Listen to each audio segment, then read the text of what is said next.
Të dashur bashkëpunëtarët e mi të rrethit Librazht, qarku të Elbasan, nga kjo pikë e bukur, dua t'ju bëj një thirrje zemre. T'i bashkohemi njëri tjetrit në vlerësim dhe mirëkuptim të kësaj situate të rëndë që është krijuar nga keqqeverisja, si shtrat i shtruar nga 34 vjeçari dhe i uzurpuar nga kthetrat e mafjes që nuk kanë mëshirë për askënd.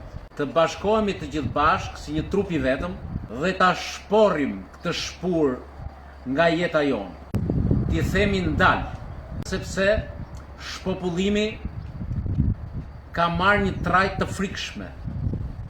Të rinjt dhe të rejat janë larguar në vendet perëndimore. Atje ata kanë ndërtuar jetën e tyre dhe po punojnë e jetojnë si shtetas europian.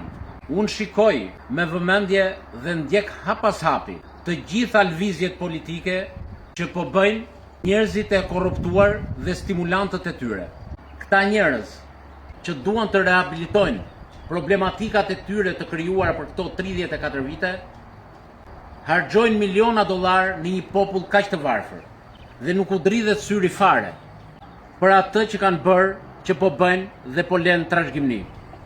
Prandaj të dashur vëllezër motra, të bëhemi të gjithë bashkë dhe kutinë e votimit ta kthejmë në një bumerang për ta. Tu themi ndal, stop. Kaq ishte puna juaj. Dhe spaku të bëj detyrën e tij. Tu tregoj vendin, tu japi dënimin e merituar dhe tu sekuestroj çdo pronë të paligjshme që e kanë vjedhur gjatë këtyre viteve. Populli jon ka nevojë për liri, për ndeshmëri, për veprim, që njerëzit mos e kenë mendjen vetëm për t'ikur, por për të investuar këtu, për ta bërë vendin e begat, ashtu si natyra e ka falur. Ne jemi një vend i mrekullueshëm, me 4 stinët, me kodra, male, fusha, me det, lumej, përrenj, me një faunë dhe florë të shkëlqyer, me pasurinë nën dhe mbitoksore të pafundme, me një popull vital, liridashës të arsimuar, që e do vendin e tij, por i vjedhur dhe i transformuar në një vend ku ka gjetur vend vetëm mafja. Prandaj të dashur banor, bëuni pjesë e kësaj sfide të madhe. Dhe në datën 11 t'i japim fund këtij tranzicionit të gjatë. Duke mirëkuptuar njëri tjetrin, duke i harruar bindjet politike atë dite, dhe duke parë nga e ardhmja, duke parë nga vlerat, duke parë nga dëshira e madhe që patën të parë tanë për të bërë një Shqipëri si gjithë Europa. Ne jemi në mes të Europës, ku djemt dhe vajzat punojnë në Europë, por këtu jemi pa standarde ekonomike. E çfarë pasaporte europiane do na japë Edi Rama? Pasaportën e hajdutërisë, pasaportën e shkatrimit. E çfarë do të sjell më vendit? Trinomi, Trekëndçi Bermudës. Asgjë. Thjesht e majnë peng të ardhmen që brezat e ri e duan aq shumë. Këta djemë dhe vajza që kanë mbaruar shkollën dhe mbarrin rrugët e mërgimit.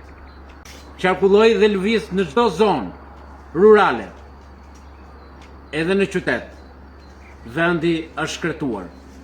S'ka njerëz më, vetëm ata të moshave të treta, të cilët me dhimbje të madhe lëndohen, duke kujtuar të shkuarën e tyre, duke pa të sotmen dhe duke menduar se s'kan askënd që mund të shërbej për një smundje, për një problem, për një gëzim, për një hidhërim. Prandaj, në datën 11, ju bëj thirrje të votoni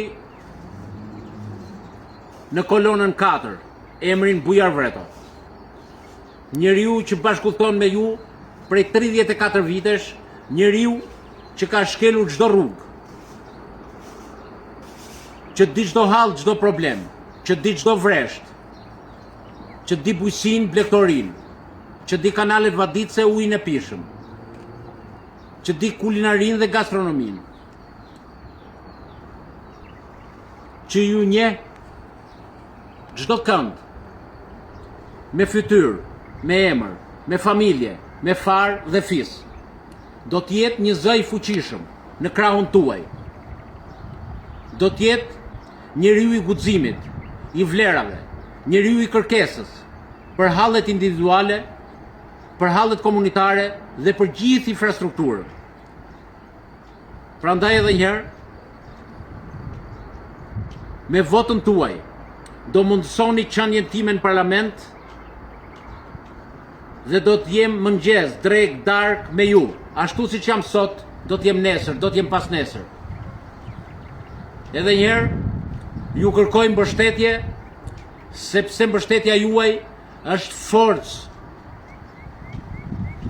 jo vetëm për mua, në foltoren e parlamentit, po do t'jetë forcë dhe investim për juve në trevat tuaja.